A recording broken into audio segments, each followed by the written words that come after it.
Welcome to Big Blend Radio's Military Monday show. You hear that music, you know Mike Guardia is joining us. He is on our show every first Monday, and today we get to air live. We love this. We do a lot of pre-records, but we're doing a lot more live shows this year, especially with our anniversary. And Mike Guardia is on our Big Blend Radio show every first Monday. He is an award-winning and internationally recognized military historian and author. And he is joining us today to talk about his brand new book that was just released this weekend. We've talked about it on probably the last, 2, 3, 4 shows. We've been waiting for it, and we keep waiting and waiting because he's now the author, I think, of 22 books now. It's gone up. His new book is The Combat Diaries, True Stories from the Frontlines of World War II. So I encourage you to go check it out on Amazon. Go to his website, MikeGuardia.com. But welcome back. How are you, Mike? Hey, ladies, I'm doing great. Always a pleasure to be on the show. Hey, it is good to have you back. I do want to tell everybody and you that we are airing live from a small town in the Pacific Northwest in Washington State, and we're across from a firehouse, and we have a firehouse dog because her name's Ember, right? So anything could happen during the show since we're live. So if anything goes off, that's what's going on, but we'll try to protect your ears. This is interesting because I know you've also written American Armor in the Pacific, which we've covered a few times in different stories and ways, and you've also done it on the East. Air War on the Eastern Front. You've covered World War II quite a bit, and there's also Aracourt, the 1944, that book too, the Battle of Aracourt. So when you were doing the Combat Diaries, because these are stories of veterans, and I think this is a really important thing we should touch on. We're at that change of guard, should we say? There's generations are moving on, and you were able to get these stories. Did all the research you did in writing your other books help you for the Combat Diaries in regards to, setting the scene and understanding what these men went through on the front lines? Oh, absolutely it did. Yeah, I think what I have learned over time with all of the books that I've researched and written is that, in order to tell a story effectively, I think I really have to tell it from the perspective of the human element, and what I've wanted all of my readers to take away from each one of the stories that I've written about is that war is never truly a clinical pursuit, and it really can't be told from a bird's eye view in a parochial sense. You had this battle on this particular day where this unit fought this unit and X amount of lives were lost, and it was of a strategic critical importance because of reasons X, Y, and Z. I really want them to understand that it's never pursued in clinical terms. There's always going to be a human element to it, and each one of those living, breathing persons on the front line brings a unique perspective. They can all agree on the facts of what happened and, the hard data, but their interpretations and their analyses and how they perceive the action happening in front of them is really what adds a richer dimension to the narrative, and also shows you in a broader sense that, when you do send people into harm's way, this is how they deal with the trauma that's happening right in front of them. And this is what they take with them going forward after the conflict ends. I think that's a really important point, because I know from when I was in school and reading history books, I thought history was the most boring thing ever because of the way it was presented. It was, here's your timeline and your dates and 2 sentences about each thing. And how can you sum up a global war in 2 sentences? Please. There's got to be more to that story. And really, the textbooks were so dry and boring that I really just didn't care. When I got out, you needed Mike. You needed military Mike as a teacher. It's true. And then when you start going to libraries, not being told to, and you go on your own and you ask a librarian for something, then you get the real stuff. Oh, I love librarians. And I'm not talking about schools today, so I don't need a bunch of emails. I'm talking about schools when how history was taught. I remember these mimeograph sheets, and it was the date in 2 sentences for a war when so many hundreds of people got killed. And that's what they got. 2 sentences in purple ink on a piece of paper. Like, no, that can't I can be right. smell that sheet of paper too. Yeah, Like I remember I had that in school too. And exactly. And so, I mean, history is so important, so we don't keep making the same mistakes. So I would like to see history presented in the fashion that you've written it, like the real stories, and make the people because they were people with feelings and families. And I get really get carried away. No, but it's true. But I think, but that's the thing. I think we talk about this every time you're on the show about your writing, that you really you get us to understand what a soldier has gone through, whether it's a man or a woman. You know, you really get us to understand this sacrifice, the push through. I mean, even in this book, you have stories. You always get these stories where there's, and when I say go rogue, it's just because of your book titles too. But it's like there are soldiers in these stories where they didn't even wait for a command, that they saved a troop and got home because they jumped and did something. They thought forward and acted. And I think when World War II, can we back up a little bit about this, because we had World War I, World War II. I mean, how ready were we as a country in America for World War II? The training seemed, just reading their stories, the training did not seem like fun, and you had a lot of people enlisting from all walks of life that really said, we have to stand up and do something. So boot camp didn't sound fun to me from some of the stories I was reading. It's like, and yet they go from that to, it seemed like a fast, your book reads really fast, yet you're really touched and connected with the person you're writing about. Each story, it's a collection of all these stories, but it seems like going into World War II, there was some knowledge from World War I, but at the same time, these soldiers just, they went for it. No matter what their background, they went for it. And boot camp was hardcore. They did get some training, but it was still very much a matter of thinking on your own once you got out there in some circumstances. Right. And that is what so many of our veterans were faced with at the time. They really had a slapdash training program, and even though it was rigorous, we were still working against a lot of years of atrophy because, we didn't have the priority defense dollars that we needed.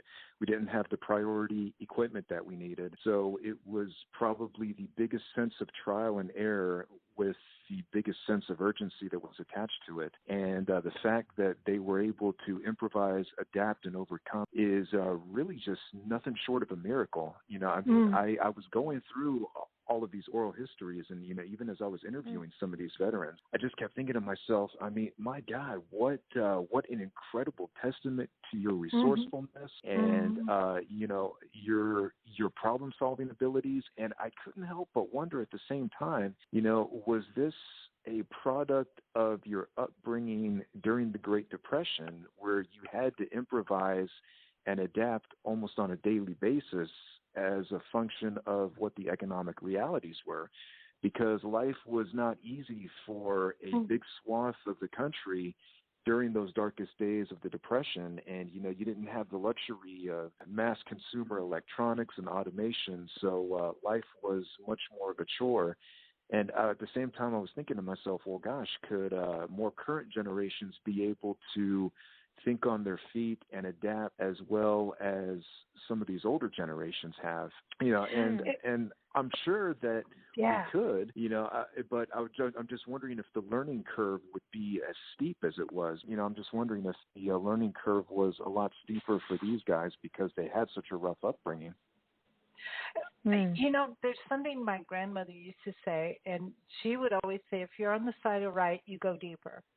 And I feel like in something like, especially in World War II, where, I mean, are you really going to sit on the sidelines and wait for Hitler to come into our country? Or are you going to say, hey, wait a minute, this is not happening on our turf or anybody else's, and you're going to get in there on the side of right? And I think that our soldiers have that side of right, when we're on the side of right. And so I think that's a major thing when you read about these people who put themselves way out there. They're heroes because they believe in what they're doing. They're not second guessing why they're in there fighting. Yeah, they know what they're fighting for. Exactly. Is that where you talk about this also in the beginning of the book? Now this is the Greatest Generation. That was the name, and I remember Nancy talking to me about that. It wasn't in my high school books in South Africa that I recall, but the Greatest Generation is that because they stood up and kind of there's like an integrity to it, right? With this war, with everybody that stood on the right. I mean, on the right side of things. Let me make that clear. Yeah. Exactly. Yeah, and I know I put that in the book, and the term "the Greatest Generation" come under a lot of scrutiny. I mean, I really put it in there for general purposes because I have to remind myself that there were more than one generation that fought in World War II, because you had a generation of trigger pullers like my grandfather, who was born in 1922, and then you also had a generation of the top generals like Carter and Eisenhower, who were born in the late 1800s. So, you have multiple generations who are fighting there.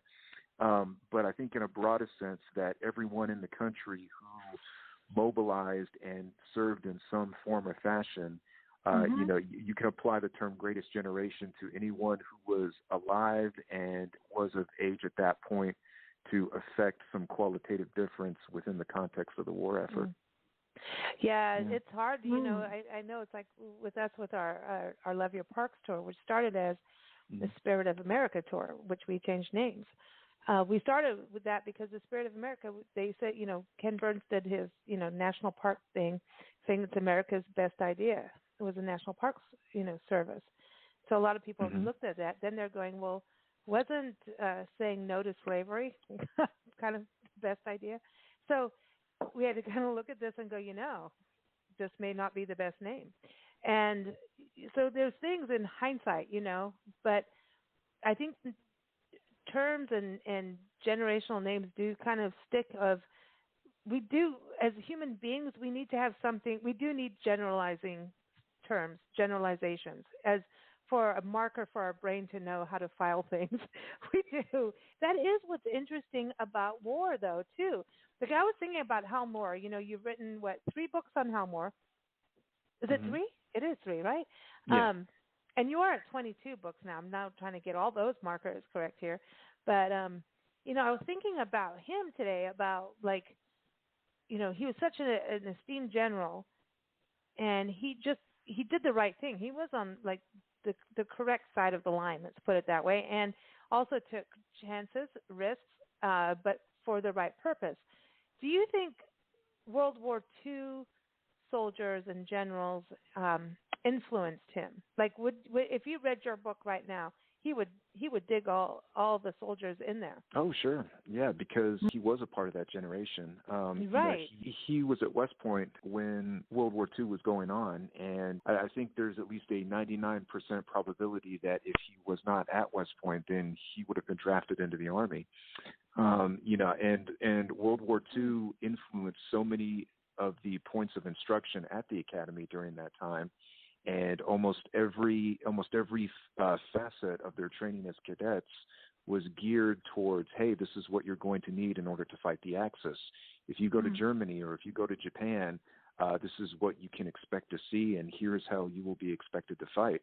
They were saying, look, there was no immediate indication that the war was going to be over by 1945. We really had no idea when it would end. So yeah, I mean, it totally influenced his thinking. Yeah. Yeah, that's what I was thinking. Going through the stories, I'm going, even just, it just seems like a turn for folks going, okay, I'm going to go in and go through the training, and it just seems like a really big, bite of the apple of what the heck did I get myself into? But I'm going for it. And then next thing you know, you are in the war, and it's a mixed bag of people going out there. What was it for you that led you to this story? And this, well, not stories, I should say. Let me go try and get these, because they're individual stories. You did have the opportunity to interview some of the gentlemen, and I mean, we are at that generation. You even say, like, really, we're at that end of that cycle, and to get those stories, I think, is really a huge and important thing. Yeah. Mm-hmm.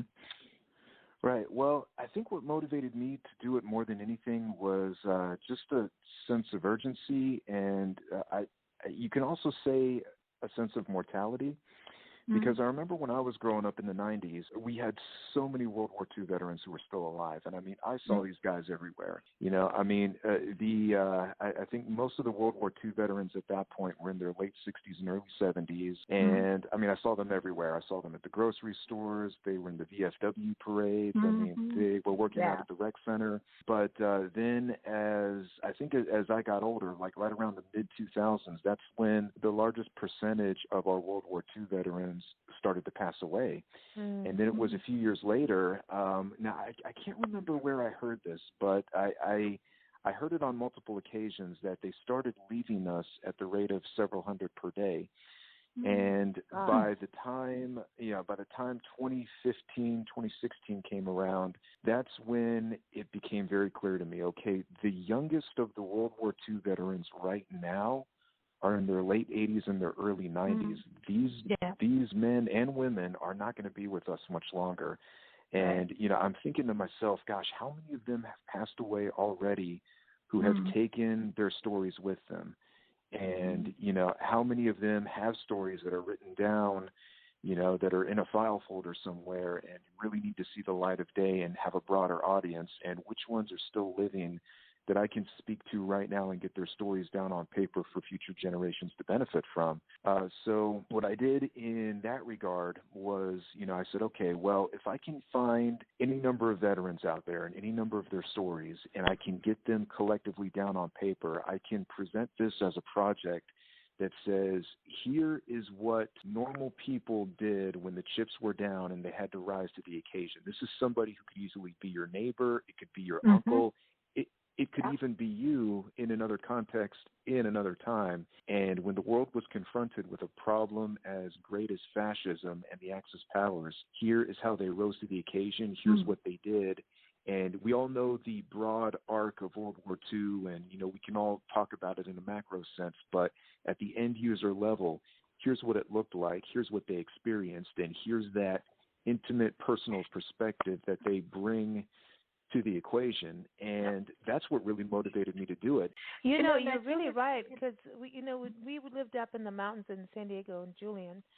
There was an American Legion that we hang out with, and we actually did a radio show there a few years back on 4th of July, and it was one of the most moving shows we've ever done. And they created, because of the sound and because they had an event going, they created a bomb shelter for us. That's what they called it, because for the radio show, because at that time we were doing it all by rotary phones. I mean, I can't even explain how we did radio shows, but that's how we did it. That was crazy. But, you know, the Legion, you know, our band used to perform there and stuff, but the Legion taught me, it was just a special place, and you're lucky to be allowed in, you know, yet families and friends could go in, but it was this special place. And, you know, they would have breakfasts on Sundays, big pancake breakfasts, and people would show up and volunteer and make, and everything was very structured, very military, right?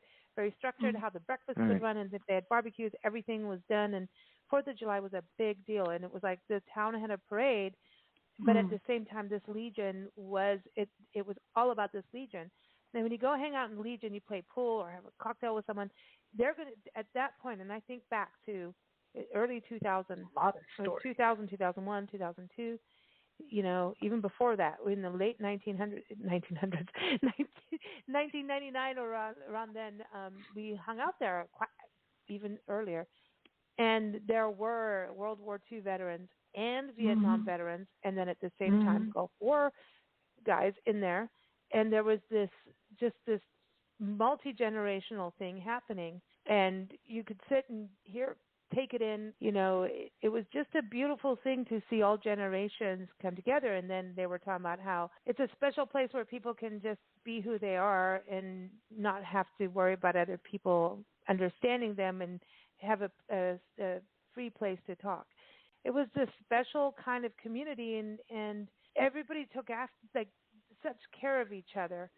It was, I don't know, very beautiful. So I think the legions, was that started in World War I, World War II? I mean, I don't know, but there was I remember when we were living there trying to keep it going, especially in smaller towns because they don't have a support network in small towns, except for a Legion. Yeah. So the American Legion and the VFWs are the two primary hubs for veterans here in the U.S., and what they accomplish and the camaraderie and the mutual support that they give to each other is really just incredible. I think that in the early days of the post-World War II era, both the American Legion and the VFW were probably the closest thing to a support group that veterans could find amongst themselves. Because if you think about it, in the immediate post-World War II era, we didn't really have the same level of understanding of PTSD that we do today. Yeah. And we've come a long way to make sure that our returning veterans get the emotional and the psychological support that we need. Well, you think about today's mental health system, and it really didn't exist in its current form back then. And I think the closest thing you had to that mutual therapeutic society was what you found in the American Legion and VFW. I think that it serves a very far-reaching purpose even today, not only to ensure that our veterans are recognized and that they have a safe space to share amongst themselves, but that you also get that tertiary benefit of, being in the company of people who have shared experiences, and you can support each other in ways that the outside community won't really understand, and give that additional psychological support to your brethren who really need it. I found when in the Legion that some people from World War II veterans were more than willing, happy to tell you their experiences, and they wanted to. Right. Vietnam veterans didn't want to say anything, and it was really that changed up a little bit, though. Yeah, but I think there's a space of time that has to happen for them to be ready to talk. Right. I think they have to process, and before they're talking to somebody they really don't know, a stranger. It's one thing talking to another person who's been through what you've been through, as opposed to talking to somebody who has no clue until you tell them. But I think the exchange has to happen so that people at home understand what happens when we go to war. We need to understand what is actually happening to the people who go to war. And it's not about the beauty of somebody got shot and died and then they have a funeral. That is not it. It's about the day-to-day, what happens to them. The trudgery, the living in the mud. Yeah. I was, reading. So we don't take it so lightly. I was reading Peter Worth's story, The Battle of Okinawa. I think it's, yeah, and it just really got me. That story got me, and I think it also got me too, because we've been to some of the places we've been, but it's just when you think about somebody just kid dead, and next thing you know, off you go. You're a kid. You're 17 years old. Off you go. Yeah. And here comes all of it, and then just even what he did with the grenades. Like, dude, I did this whole. We play video games, but as I was reading his story, I'm like, his maneuvers were like a video game in a way, but this is someone's real footprint and real life, and having to go for it, and really pulling on his training, which wasn't maybe all that even. You know what I mean? So that story really got me. I just think about what people go through, and I think that's the beauty of what you're doing with your books, and we say that on every show, is that you're bringing the humanity in for us to understand, because even with what's happening with Ukraine right now and Russia, I just look at these civilians, and even Army guys and gals come from this country going over to help. It's you see people just go for it, and there's such bravery, but it's like true, real courage with integrity without the ego, you know? Right. Yeah. What story, when you were connecting with all these stories, you know, and how did you find a lot of them? Tell us a little bit about that research part and what stories kind of connected with you. Yeah. Let's see. I think one of the biggest resources for me was when I moved up here to the Twin Cities area, and I connected with the World War II Roundtable, and that is a historical society that is run by a retired Army colonel. And their sole purpose is to preserve a lot of the oral histories of the local World War II veterans who live here. It is an amazing program that actually has sponsorship from the Minnesota Historical Society. And every month they have a roundtable discussion that records the stories and the recollections of living World War II veterans. And that's how I was introduced to a lot of the persons who appear in the book. And not only that, you know, the other stories that I found have been through other historians who have taken down their own oral histories and have collected these stories over the years. And it has been just an incredible experience to go through all of these transcripts and to interview some of these veterans themselves and just to hear what it is they have to say of, you know, how they fit into the broader framework of what was the greatest conflict in human history. That's why I think your books are so important to bring out. Really, these are people. They're human. I think humanizing what's really happening is so important. So we should not be so comfy at home that we forget what's going on. We shouldn't. Right. No, it's this. Nancy and I were talking. We would love to see this as like a Netflix series, or you know, love to see this, or whatever channel anybody wants to watch on that kind of thing. I just, you know, History Channel. You know, I'm just saying, since you've been on the History Channel, hey everyone, if you missed Mike on the History Channel, go check it out. Go history. I think it's history.org. It has History Channel series. I was there.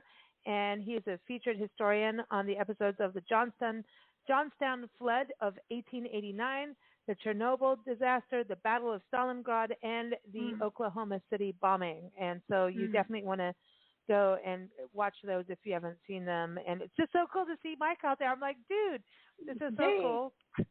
Yeah. So I'm just saying, yes, knock, knock. But this would be great to have out there because I just see this. World War II, we don't want to forget it, you know, and I think that it just feels so timely now, too, with what's happening with Ukraine and Russia. Yeah. And I feel so much for the people of Ukraine, and there's so many brave people doing things, you know, standing up to it. And it kind of feels kind of World War II-ish in a way, doesn't it? And I wasn't there in World War II, but just kind of those stories and people standing up and saying no. Well, they're protecting their freedom. Right. I think that's so cool. Can you imagine what it was like, what it would be like to have your freedom for years and then suddenly your neighbor decides to take it away? Right. And I say so cool. I'm not saying it's not a cool situation. I'm saying that, you know, to stand up, I think there's so many people standing up in so many ways is such bravery that I just, my heart is there with them. But this is a very cool book. Kudos. You've got to feel relieved, right? Another book out, but like this is such a special book. This is, you know, you've been teasing us with stories about the Combat Diaries for the last few months. So how does it feel now that it literally just went out? Do you kind of like, is it a big sigh? Do you go like eat a big, like what do you do when a book goes out? How do you celebrate? Oh gosh. I usually take my girls out for an ice cream. See, I knew ice cream was involved. Yeah. Oh, Lisa, you know me, so. Ice cream. I you know what? First thing I was like, "Ooh, I want some ice cream," but it's kind of cold here. But so everyone, again, go to history.org and watch Mike. Go to MikeGuardia.com and go get all 22 of his books. It's a great collection, but you're keeping the stories alive, you know. And it's about courage and valor and and just really doing the right thing, like Nancy was saying. I love that you make it personal because